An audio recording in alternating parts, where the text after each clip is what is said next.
Bayangkan menjadi seorang anak sulung yang harus mengorbankan segalanya demi keluarga. Itulah yang dialami Murni, seorang gadis desa dari Jawa Timur yang harus meninggalkan tanah air demi melunasi hutang keluarganya. Namun, perjuangan ini membawanya ke persimpangan hidup, keluarga atau cinta. Temukan jawabannya dalam cerita mengharukan ini. Assalamualaikum warahmatullahi wabarakatuh.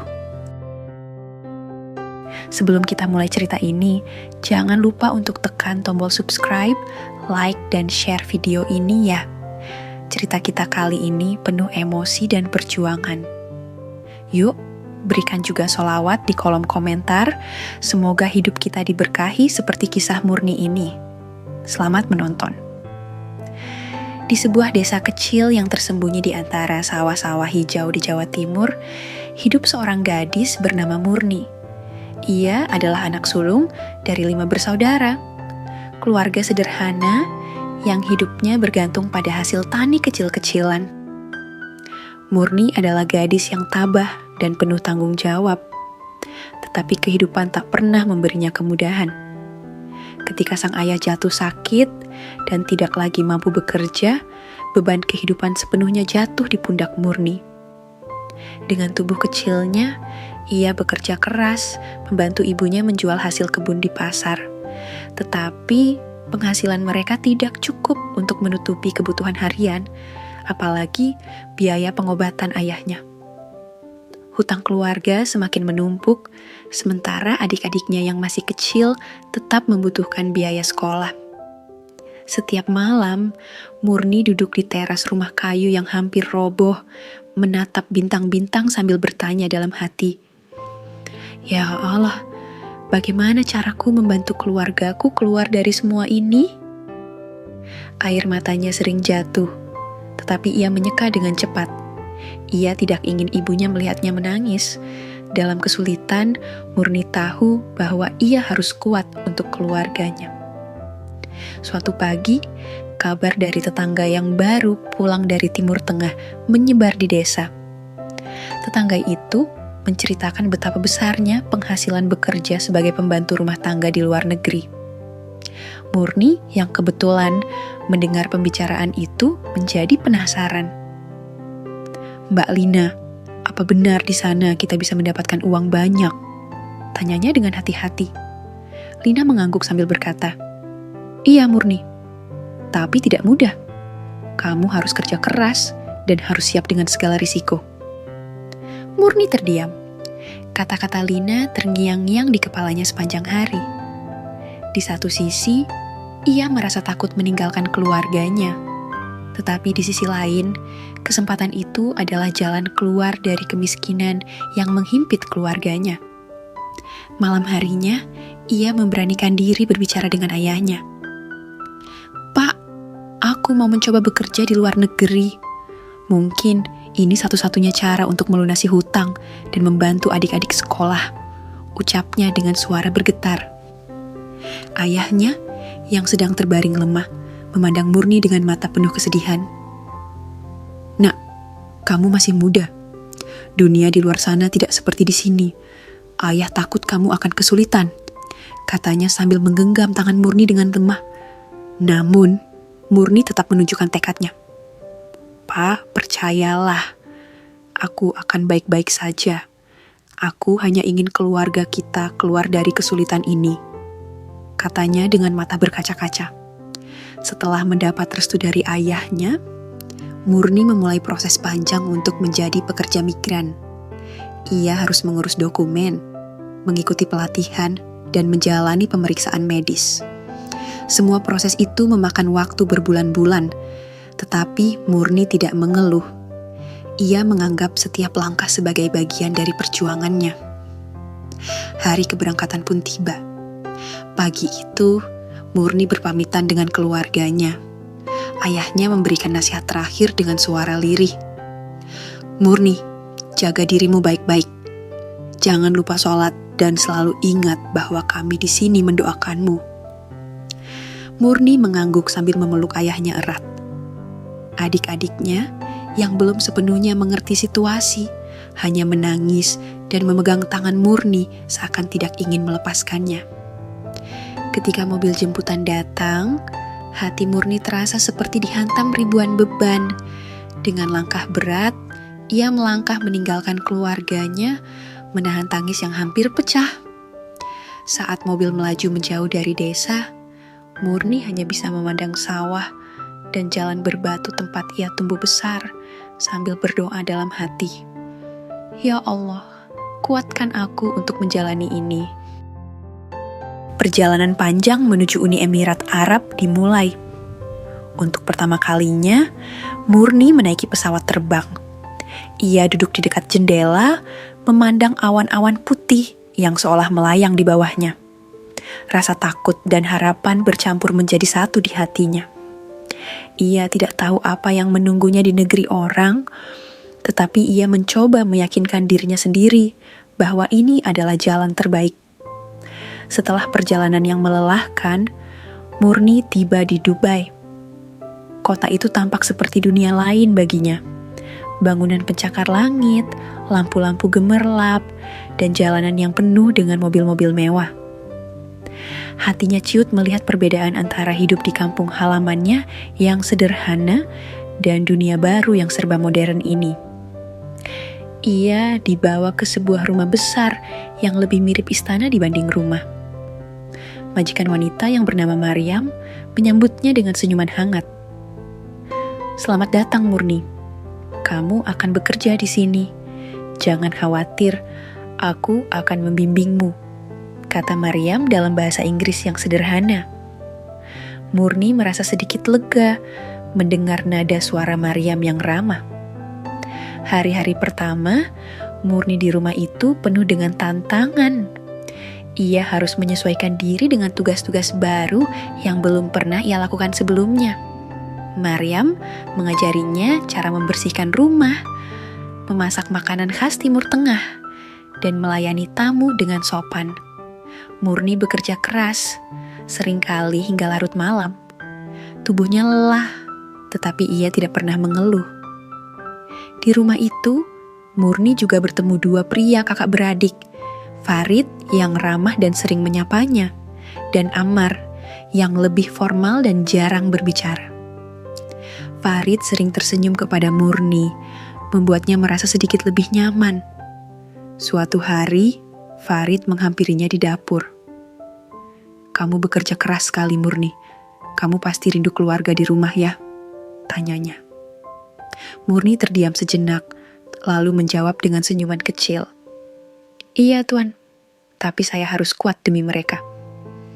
Kata-kata itu tampaknya meninggalkan kesan mendalam di hati Farid, yang sejak saat itu sering mencari alasan untuk berbicara dengan Murni.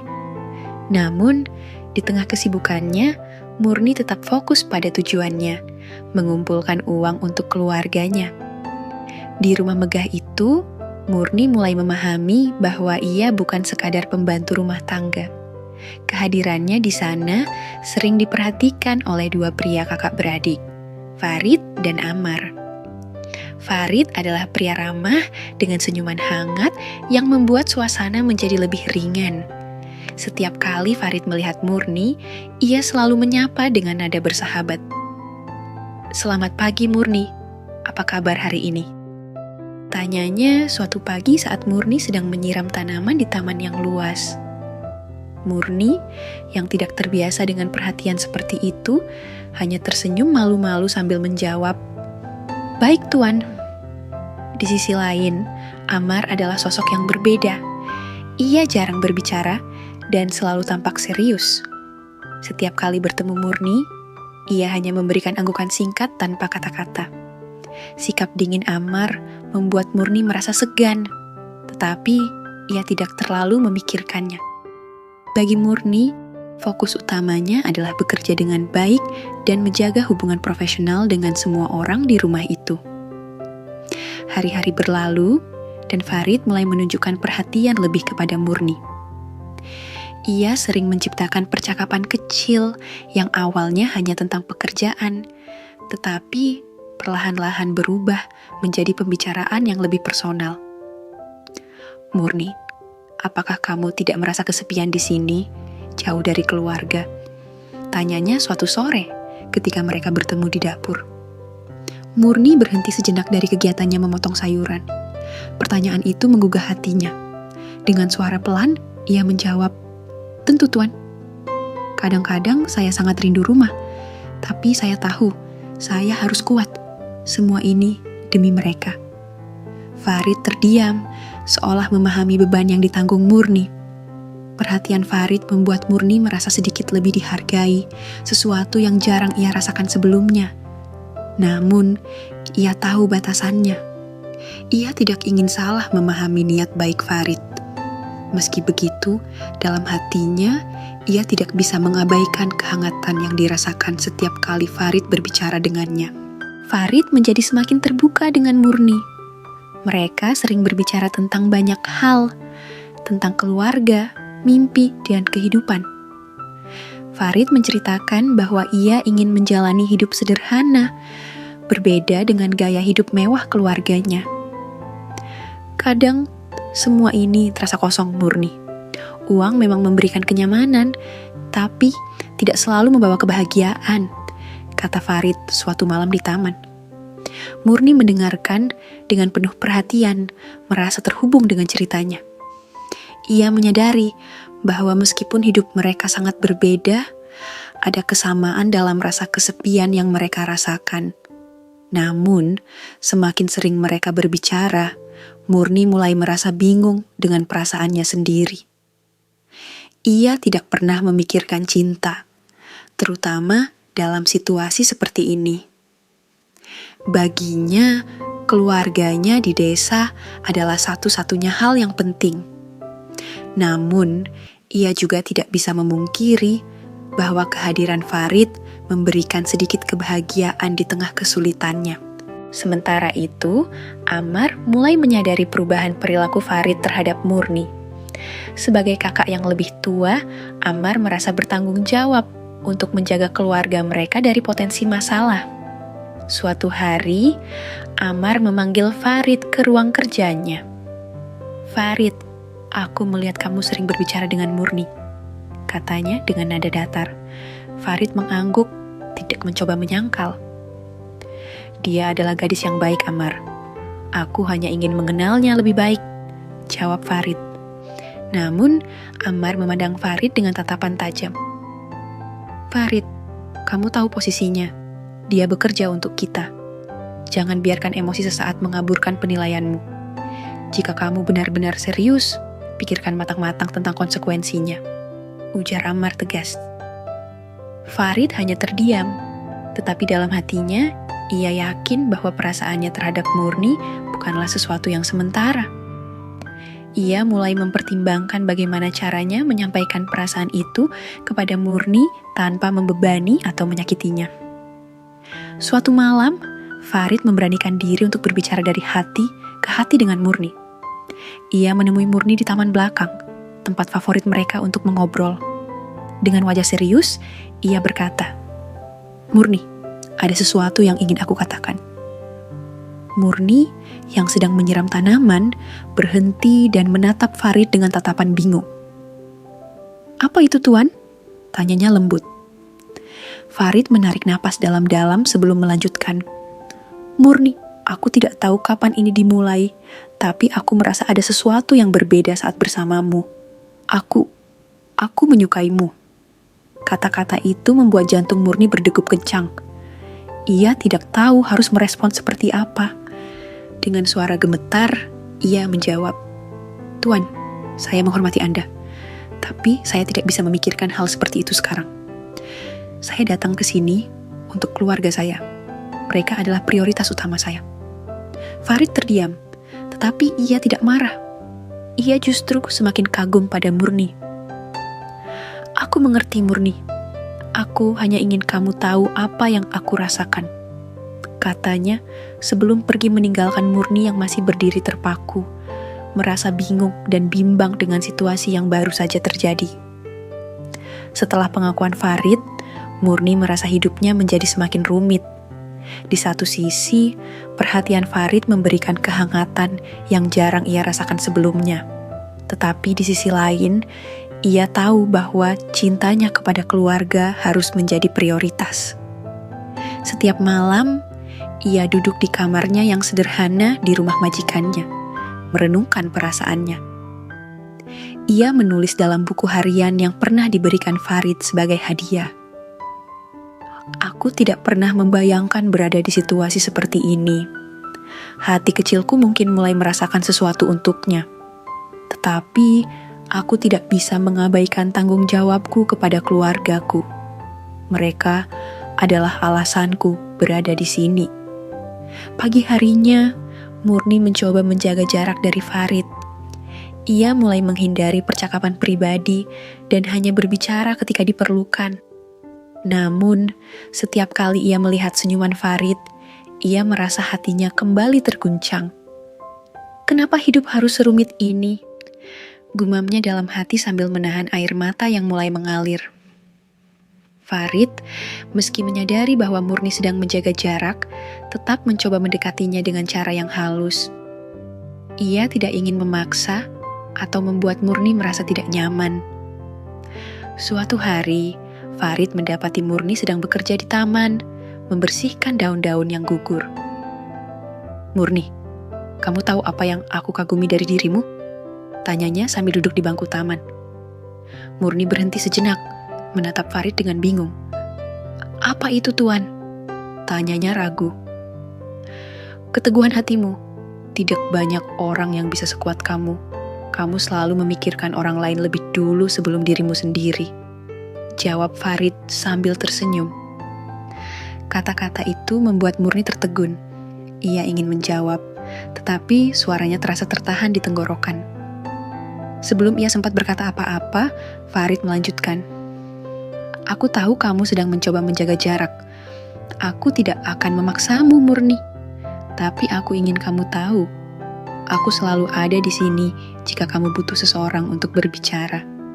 Murni hanya bisa mengangguk pelan, merasa bahwa situasi ini semakin membingungkan hatinya. Waktu berlalu, dan Murni mulai menyadari bahwa kontraknya hampir selesai. Ia memiliki keputusan besar di depannya. Apakah ia akan kembali ke desanya untuk melanjutkan tanggung jawabnya kepada keluarga, ataukah ia akan tetap di sini, di tengah kemewahan yang tidak pernah ia bayangkan sebelumnya, dan mungkin bersama Farid. Suatu malam, ketika semua orang di rumah sudah tertidur, Murni duduk di balkon kecil di dekat kamarnya, menatap langit yang dipenuhi bintang. Ia membayangkan wajah ayahnya, ibunya, dan adik-adiknya yang selalu menjadi sumber kekuatannya. Ia teringat suara ayahnya yang berpesan sebelum ia pergi. "Murni, keluarga adalah segalanya. Apapun yang kamu lakukan, jangan pernah melupakan kami." Air mata mengalir di pipinya. "Aku harus kembali," gumamnya pelan. Namun, keputusan itu tidak mudah. Ia tahu bahwa meninggalkan Farid akan meninggalkan luka di hatinya. Tetapi, ia tidak bisa mengabaikan kewajibannya sebagai anak sulung. Dalam hatinya, ia hanya bisa berdoa agar Allah memberinya kekuatan untuk menjalani semua ini. Keesokan harinya, Murni memutuskan untuk berbicara dengan Maryam, majikan wanitanya yang selama ini selalu memperlakukannya dengan baik. "Madam, kontrak saya hampir selesai dan saya ingin kembali ke desa saya," kata Murni dengan suara pelan. Maryam, yang sudah menganggap Murni seperti keluarga, tampak terkejut. "Murni, kamu yakin ingin pergi?" "Kami sangat menghargai pekerjaanmu di sini," kata Maryam dengan nada lembut. Murni mengangguk sambil tersenyum. "Terima kasih, Madam, tetapi keluarga saya sangat membutuhkan saya di rumah." Maryam mengerti dan memberikan pelukan hangat kepada Murni. "Kamu adalah gadis yang luar biasa, Murni. Kami akan selalu mendoakan yang terbaik untukmu," katanya.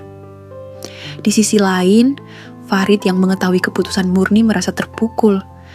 Ia tahu bahwa Murni memiliki alasan yang kuat untuk pulang, tetapi hatinya tidak bisa menerima kenyataan bahwa ia akan kehilangan seseorang yang begitu berharga. Malam sebelum keberangkatan Murni, Farid menulis sebuah surat untuknya. Berharap surat itu bisa menyampaikan perasaan yang tidak sanggup ia ungkapkan secara langsung. Hari keberangkatan Murni pun tiba. Suasana di rumah itu terasa berat. Semua orang, termasuk Maryam, Ammar, dan Farid, mengantarkan Murni ke bandara. Di perjalanan, Farid duduk di sebelah Murni. Ia mencoba berbicara, tetapi kata-katanya selalu tertahan. Sesampainya di bandara, Murni berpamitan satu persatu kepada keluarga itu. Ketika tiba giliran Farid, ia hanya bisa berkata, "Murni, jaga dirimu baik-baik. Aku akan selalu berdoa untukmu." Farid kemudian memberikan surat yang ia tulis malam sebelumnya. "Bacalah ini di pesawat," katanya sambil tersenyum kecil. Murni menerima surat itu dengan tangan gemetar. Setelah mengucapkan salam terakhir, Murni melangkah masuk ke terminal bandara. Di dalam pesawat, ia membuka surat itu. Tulisan tangan Farid terlihat rapi, tetapi penuh dengan emosi. "Murni, kamu adalah seseorang yang tidak akan pernah bisa aku lupakan. Jika suatu saat nanti takdir mempertemukan kita lagi, aku akan tetap menunggumu. Farid." Air mata Murni mengalir deras. Ia tahu bahwa cinta ini tidak bisa ia perjuangkan sekarang. Dalam hati, ia hanya bisa berdoa agar Farid menemukan kebahagiaan, meskipun itu bukan bersamanya. Sesampainya di desa, langkah kaki Murni terasa berat. Jalanan berbatu yang membentang dari gerbang desa hingga rumahnya tampak begitu akrab, membawa kenangan masa kecil yang penuh kesederhanaan. Dari kejauhan, ia melihat rumah kayu sederhana tempat keluarganya tinggal. Ibu Murni berdiri di depan rumah, menunggu dengan penuh kerinduan. Begitu melihat sosok putrinya, sang ibu berlari menghampiri, memeluknya erat sambil menangis. "Murni, nak, alhamdulillah kamu pulang dengan selamat," ucapnya dengan suara bergetar.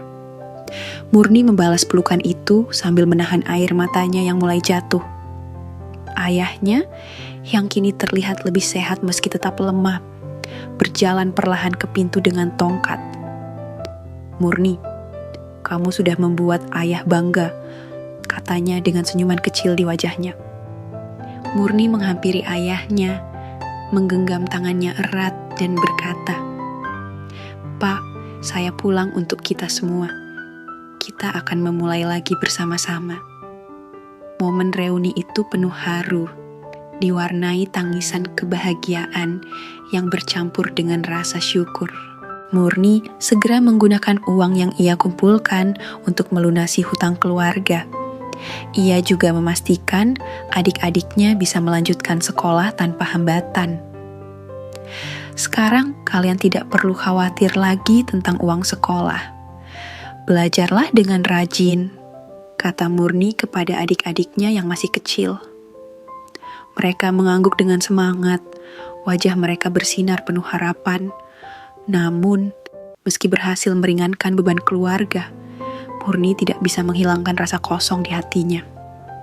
Setiap malam, ketika semua orang sudah tidur, ia duduk di ruang tengah, memandangi foto keluarganya yang ia bawa dari rumah majikannya. Dalam foto itu, ia melihat dirinya tersenyum bersama Maryam dan keluarga. Ia juga teringat Farid, sosok yang diam-diam telah mengisi hatinya. Apa kabar dia sekarang? Apakah dia masih mengingatku? Gumamnya pelan sambil memandangi langit gelap dari jendela. Murni sadar bahwa meninggalkan Farid adalah keputusan yang benar, tetapi rasa rindu tetap menghantuinya. Hari-hari berlalu, dan Murni mulai kembali menyesuaikan diri dengan kehidupan di desa. Ia membantu ibunya bertani, merawat ayahnya, dan mendampingi adik-adiknya belajar. Namun, di sela-sela kesibukannya, ia tidak bisa menghindari kenangan tentang kehidupannya di Uni Emirat Arab. Murni teringat momen-momen kecil bersama Farid, tatapan lembutnya, senyumannya, dan perhatian yang ia berikan. Suatu hari, saat membersihkan rumah, Murni menemukan buku harian yang ia bawa dari luar negeri. Buku itu adalah pemberian Farid, dan halaman-halamannya dipenuhi tulisan tangan Murni selama ia bekerja di sana. Ketika membuka halaman terakhir, Murni menemukan catatan yang ia tulis sebelum pulang. Cinta adalah pengorbanan, dan aku memilih keluarga sebagai prioritas. Farid, aku berharap kau bahagia meskipun itu bukan bersamaku. Tulisan itu membuat air matanya jatuh lagi. Murni mencoba menenangkan hatinya dengan berdoa, berharap suatu hari semua luka ini akan sembuh. Murni memutuskan untuk memulai usaha kecil-kecilan di desanya menggunakan sisa uang yang ia miliki. Ia membuka kios kecil yang menjual sembako dan kebutuhan sehari-hari. Usahanya perlahan mulai berkembang, dan ia merasa bangga bisa membantu keluarganya dengan cara ini. Namun, di tengah kesibukannya, ada momen-momen ketika pikirannya kembali melayang ke Farid. Ia sering bertanya-tanya, apakah Farid masih mengingatnya? Apakah Farid akan menepati janjinya untuk menunggu? Murni tahu bahwa ia tidak bisa menggantungkan harapannya pada sesuatu yang tidak pasti. Tetapi hati kecilnya tidak bisa berhenti berharap. Jika memang takdir mengizinkan, mungkin kami akan bertemu lagi, gumamnya suatu malam ketika melihat bintang-bintang di langit. Ia hanya bisa menyerahkan segalanya kepada Tuhan, percaya bahwa apapun yang terjadi adalah yang terbaik untuknya. Waktu terus berjalan, dan Murni mulai menerima kenyataan bahwa hidup harus terus berlanjut. Ia fokus pada keluarganya, usahanya, dan masa depan yang ia bangun di desanya. Namun, di dalam hatinya, Murni selalu menyelipkan doa untuk Farid. Ya Allah, jika dia memang jodohku, pertemukanlah kami di waktu yang tepat. Jika tidak, jadikanlah aku dan dia saling merelakan. Doa itu menjadi penghiburan bagi Murni di tengah perjuangan hidupnya. Meski cinta yang ia rasakan tidak pernah tersampaikan sepenuhnya, ia merasa bangga telah memilih keluarga di atas segalanya. Murni belajar bahwa cinta sejati bukan hanya tentang memiliki, tetapi juga tentang pengorbanan dan keikhlasan. Dengan hati yang semakin kuat, ia melangkah maju, membawa harapan baru untuk hidup yang lebih baik. Dalam perjalanan hidupnya, Murni percaya bahwa setiap langkah yang ia ambil adalah bagian dari rencana besar Tuhan, dan ia yakin kebahagiaan sejati akan datang pada waktu yang telah ditentukan.